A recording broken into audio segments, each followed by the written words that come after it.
लोकतंत्र का मंच किसी गरिमापूर्ण तरीके से लोकतंत्र को इसी प्रकार से पुष्ट करता हुआ आगे बढ़ेगा जो पिछले 24 घंटे के अंदर हम लोग यहां पर सदन में और पूरा प्रदेश और पूरा देश यहां पर उठे हुए मुद्दों की ओर बड़े ध्यान से देख रहा है और सुन रहा है। हो सकता है कि अपनी अपनी दृष्टि और अपने अपने दृष्टिकोण की बात होती है, लेकिन 187 माननीय सदस्यों का, और मैं मानता हूं कि ज्यादातर माननीय सदस्य इस पूरी चर्चा में अपने अभिभाषण को और अपने विजन को रखना चाहते थे, लेकिन समय की सीमित संभावनाओं पर, चूंकि चर्चा को हमें आगे बढ़ाना था,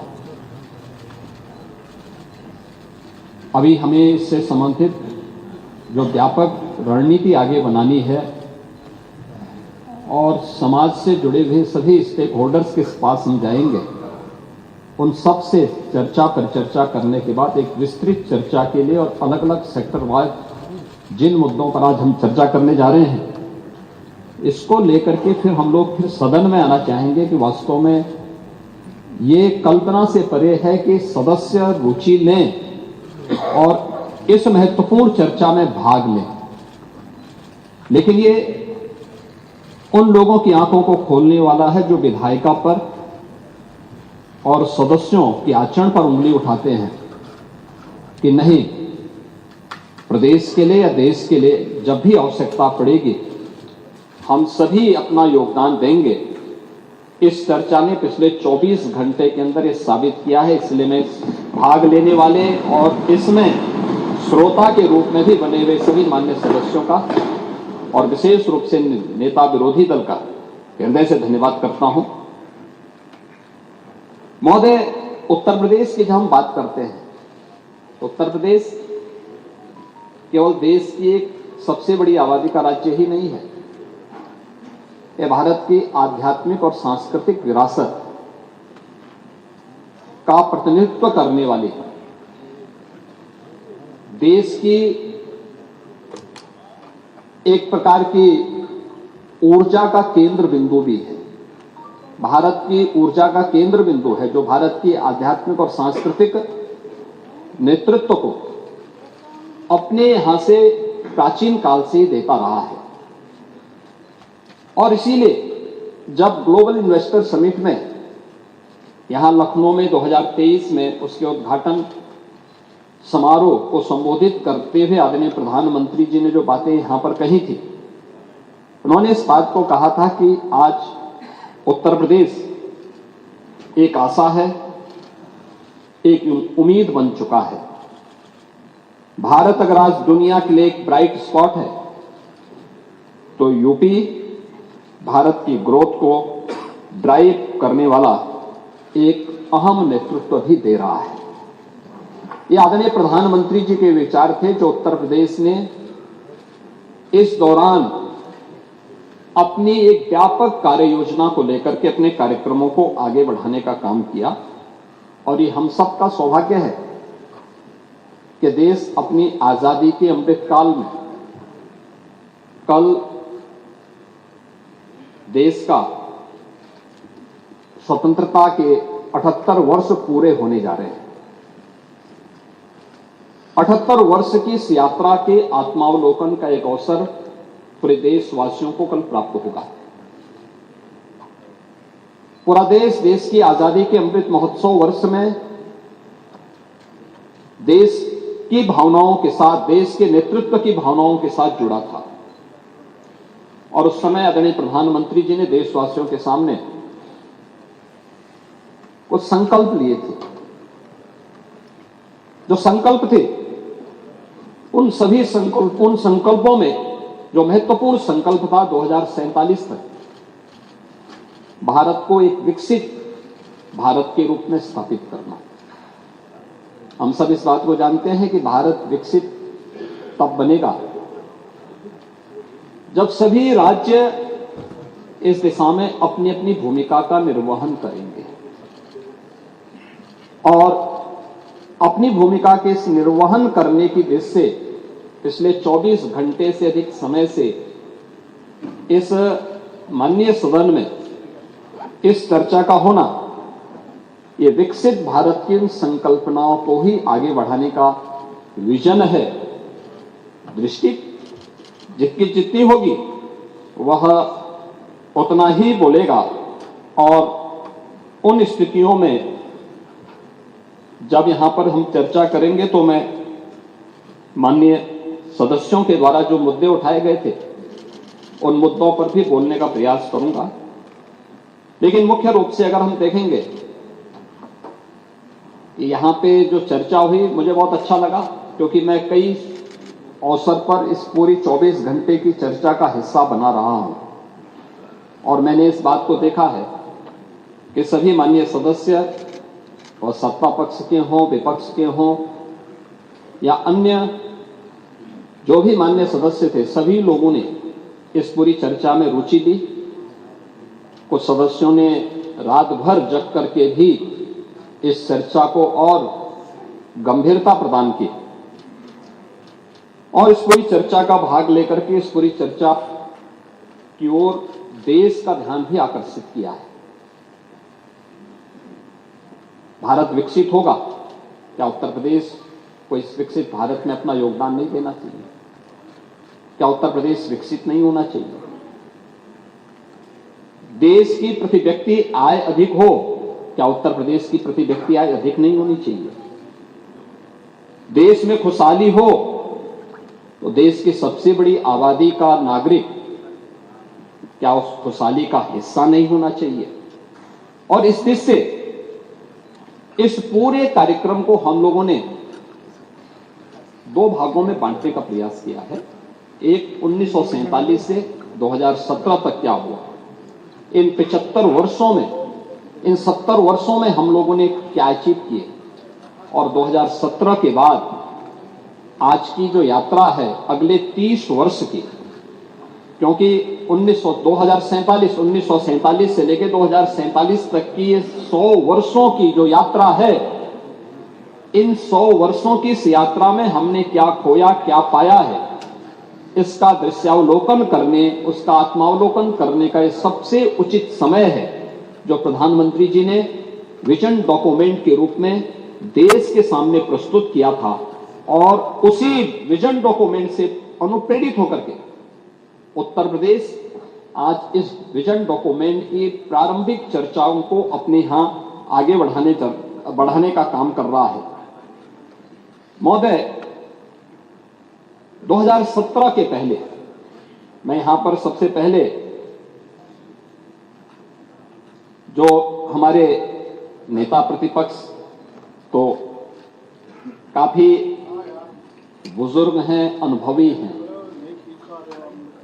वे बोलने का प्रयास करते हैं, जब अपने स्वयं के विवेक से बोलते हैं तो सही बात बोलते हैं, लेकिन जब दूसरों के द्वारा संचालित होने लगते हैं तो फिर थोड़ा कभी कभी उनको मुर्गा भी याद आने लगता है।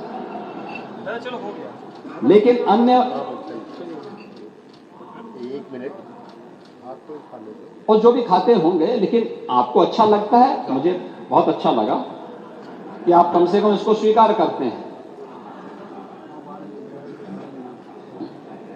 नहीं, खाने पीने पे प्रतिबंध नहीं है, कोई दिक्कत नहीं।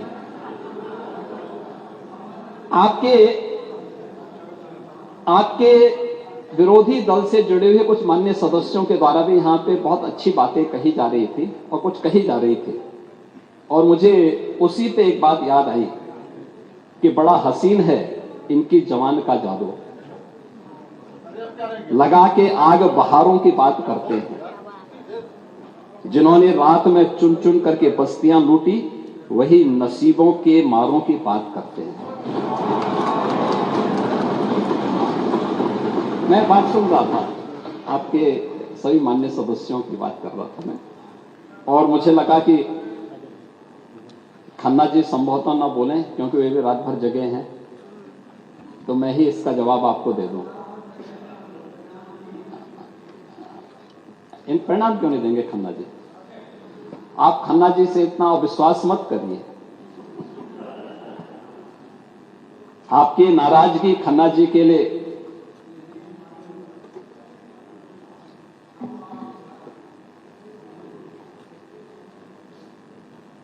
महोदय, इस पूरे विजन डॉक्यूमेंट पर जब हम चर्चा कर रहे थे तो मुझे 2-3 चीजें देखने को मिली। मैं अभी स्वागत करूंगा आप सबके प्रस्तावों का, और होना भी चाहिए। हर विधानसभा क्षेत्र में विकास होना चाहिए, हर जगह योजनाओं का लाभ मिलना चाहिए, बिना भेदभाव के गरीब कल्याणकारी योजनाओं का लाभ मिले, क्योंकि समावेशी और समग्र विकास की अवधारणा ही विकसित उत्तर प्रदेश और विकसित भारत की संकल्पना को साकार कर सकता है। लेकिन मैं उस विजन को देख रहा था जो विकास की कम, सत्ता की ज्यादा बात कर रहा है।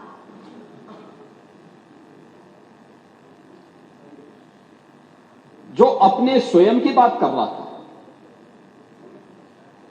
और मुझे आप लोगों की बातों से एक चीज लगी, जो लगी, जिसके बारे में चारवाक ने भी एक बात कही, यानी जो अपने तक केवल सीमित करता है, जिसके बारे में उन्होंने कहा था कि यावत जीवेत सुखम जीवेत ऋणम कृत्वा घृतम पिबेत भस्मीभूतस्य देहस्य पुनरागमन कुतः।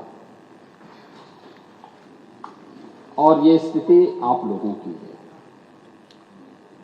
यानी केवल अपने तक सीमित करना। आपका परिवार डेवलपमेंट अथॉरिटी भी उसी का नमूना है। यही है, ये परिवार डेवलपमेंट अथॉरिटी की ये भावना ही इस पर आधारित है, जिसके बारे में स्वामी विवेकानंद ने कहा था कूप मंडूक होना। उन्होंने अपनी कथाओं में, अपने प्रवचन में एक बात को कहते थे कि एक कुएं में एक मेढक था।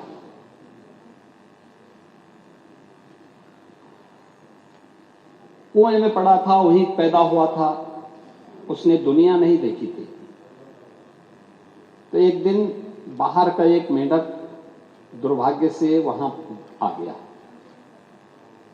तो उसने पूछा कहां से आए हो? उसने कहा मैं समुद्र से आया हूं। कहा समुद्र कैसा है? उसने कहा बहुत बड़ा है। कहा कितना बड़ा? तो उसने छलांग लगाई, तो कुएं की तो छलांग सीमित ही होगी। उसने कहा क्या इससे बड़ा? उसने कहा इससे भी बड़ा। उसने एक और छलांग लगाई, कहा इससे भी बड़ा? कहा इससे भी बड़ा। कहा तुम झूठ बोलते हो। और मुझे लगता है यही दृष्टि कूप मंडूक वाली आप लोगों की है। दुनिया आगे बढ़ रही है, एक प्रतिस्पर्धा चल रही है, लेकिन आप लोग अभी भी अपने परिवार तक सीमित होना चाहते हैं। और इसीलिए मैंने कहा ना, एक परिवार डेवलपमेंट अथॉरिटी का शिकार आप हो चुके हैं। प्रदेश को भी आप वहीं ले जाना चाहते हैं। क्या स्थिति थी 2017 के पहले? 2017 के पहले क्या नहीं है उत्तर प्रदेश में? क्या नहीं था? क्या नहीं था उत्तर प्रदेश में? खन्ना जी ने कल प्रातः संकल्प रखा था, तो उस समय उस संकल्प में उन्होंने कुछ बातें कही थी। कहां थे हम 1947 तक भी, 1950 में भी, 1960 में भी, और कैसे लगातार गिरावट की तरफ गए। ये डिटोरेशन, इसका कारण क्या था? 1990 के बाद क्या स्थिति थी? उसी पर मैं कुछ बात रखना चाहता हूं महोदय, कि विशाल सामर्थ्य के बावजूद नीतिगत उदासीनता के कारण उत्तर प्रदेश लगातार पिछड़ता गया। और एक समय ऐसा भी आया जब 1980 के बाद की गिरावट ने 1990 के बाद विभत्स स्वरूप लिया, और उत्तर प्रदेश जो देश का सबसे समृद्ध राज्य था और देश का सबसे बीमारू राज्य हो गया। यही प्रदेश है। योजनाएं बनती थी, घोषणाएं होती थी, लेकिन उनमें न इच्छा शक्ति थी, न पारदर्शिता थी, न क्रियान्वयन का संकल्प ही था। बिजली, सड़क, जल, स्वास्थ्य जैसी मूलभूत सुविधाओं पर सरकार की उदासीनता, युवाओं को रोजगार नहीं, किसानों को राहत नहीं और निवेशकों को भरोसा नहीं। अपराध और अराजकता का बोलबाला था। प्लान की पीड़ा, गरीबी और इलाज के अभाव में दम तोड़ते बच्चे, क्या ये सच नहीं? इंसेफ्लाइटिस से जो मौतें होती थी, डेंगू से जो मौतें होती थी, विभिन्न गंभीर बीमारियों से जो मौतें होती थी, ये सब क्या? सरकारी नौकरियों में भ्रष्टाचार, सरकारी योजनाओं में भेदभाव, भाई भतीजावाद कल्चर यहां हावी हो चुका था। और महोदय 2017 के बाद डबल इंजन की सरकार में कानून का राज स्थापित, अपराध और अपराधी के प्रति जीरो टॉलरेंस, उद्योगों के लिए सुरक्षित वातावरण और निवेशकों का ड्रीम डेस्टिनेशन, जल थल नभ की बेहतरीन कनेक्टिविटी, एक्सप्रेसवे, एयरपोर्ट, मेट्रो से जुड़ा, किसानों के खातों में सीधे सहायता जाना, युवाओं के हाथों में कौशल और रोजगार, सरकारी नौकरी हो या लाभार्थी परक योजनाओं का क्रियान्वयन बिना भेदभाव और बिना तुष्टीकरण के, सबकी संतुष्टिकरण के। आदरणीय प्रधानमंत्री जी का मंत्र सबका साथ, सबका विकास, सबका विश्वास और सबका प्रयास, यह प्रदेश की दशा और दिशा दोनों को बदलने में एक निर्णायक भूमिका का निर्वहन की है। अब यूपी सुशासन से, अपने गुड गवर्नेंस से आज उत्तर प्रदेश की पहचान है। अब यूपी की पहचान बेहतर कानून व्यवस्था, शांति और स्थिरता के लिए है। अब यहां वेल्थ क्रिएटर्स के लिए नित्य नए अवसर बन रहे हैं। इंफ्रास्ट्रक्चर के साथ साथ यूपी में सरकारी सोच और अप्रोच में एक सार्थक बदलाव आया है। महोदय, मैं कुछ ध्यान आकर्षित करना चाहूंगा आप सबका। 1947 स्वतंत्र भारत में जो भारत की जो जीडीपी थी, उसकी हिस्सेदारी थी। स्वतंत्रता के समय भारत का जो वैश्विक वह 2% से भी कम रह गई थी। फिर भी जनसंख्या और ऐतिहासिक विरासत के बल पर भारत दुनिया की उस समय छठी सबसे बड़ी अर्थव्यवस्था थी। 1947-1950 के बाद 1960 में भारत 10वें स्थान पर था। 1980 और 2014 के तक भारत 11वें स्थान पर गया और 2014 में देश का भाग्योदय होता है। श्री नरेंद्र मोदी जी देश के प्रधानमंत्री बनते हैं। 2014 के बाद प्रधानमंत्री मोदी जी के विजन के अनुरूप भारत की जो यात्रा आगे बढ़ी, परिणाम था 2017 में भारत दुनिया की 7वीं बड़ी 11 से 7वें नंबर पर आया।